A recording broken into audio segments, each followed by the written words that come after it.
प्रभुपाद जी जो हैं यहाँ पर बताते हैं कि किस तरह से कृष्ण ने समझाया है इस खंड में कि कृष्ण और जीव इनमें क्या अंतर है।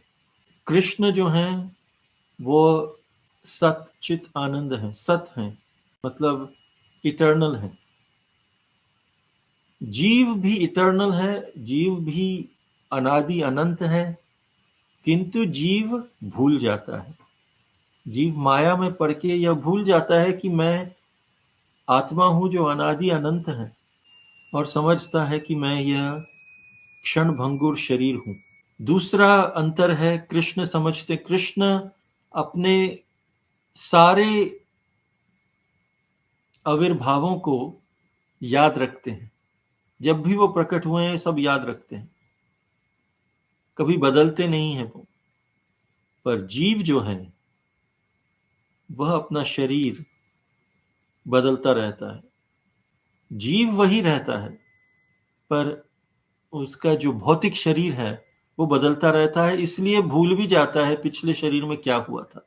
तीसरा अंतर है कृष्ण और जीव में कि कृष्ण कहते हैं मैं अपनी स्वेच्छा से प्रकट होता हूं, मुझे कोई बंद बाध्य नहीं करता।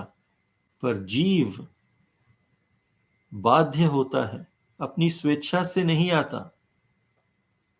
अलग अलग शरीर अपनी स्वेच्छा से नहीं करता। जब समय समाप्त हो जाता है तो कृष्ण तो जीव को अपना शरीर छोड़ना ही पड़ता है, बाध्य हो जाता है शरीर छोड़ने के लिए और दूसरा शरीर लेने के लिए। कृष्ण बाध्य नहीं होते, वो अपनी स्वेच्छा से आते हैं। कृष्ण का शरीर जो है वो दिव्य है, ट्रांसेंडेंटल है। जीव का शरीर भौतिक है। जीव जीव अलौकिक है, जीव दिव्य है, लेकिन जो शरीर धारण करते हैं वो शरीर जो है वो भौतिक होता है। कृष्ण कृष्ण की आत्मा और शरीर में कोई अंतर नहीं है, पर जीव की आत्मा और शरीर में अंतर है। और जीव जो है वो दो शरीर धारण करता है, एक स्थूल शरीर और एक सूक्ष्म शरीर।